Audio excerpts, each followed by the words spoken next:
So yun mga mi, for this video, maglilinis tayo ng ating kwarto. Pero padilimin na guys. So yan, tinignan ko muna yung labas. O, tingnan nyo naman, dilim na ha. Paano na? Baba na yung araw. So yan, punan tayo sa kwarto natin. Pagkabilang ng 3, 1, 2, 3, go. Yan. So yan, umpisahan ko na dito paglilinis mga mi.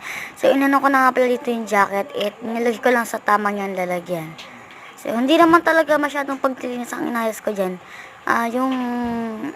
Yung parang kalinisan lang talaga. So yan, nasa ayos ko na yung mga gamit dyan. Tignan nyo naman, tapon ko pa yung ano doon. Ayan guys, kinuha ko nga pala yung short doon guys. And yan, ganun lang ginagawa ko kasi madikit yung ano na yan guys. Kaya ganun lang ginagawa ko talaga dyan.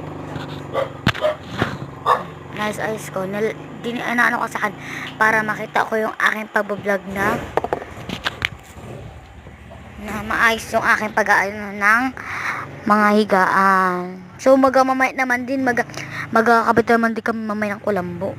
Ayos ko pa yan guys. Tingnan nyo naman. Para lang sa inyo to ha. Ayan, tingnan nyo naman. Ang likot-likot ko mag-vlog dyan.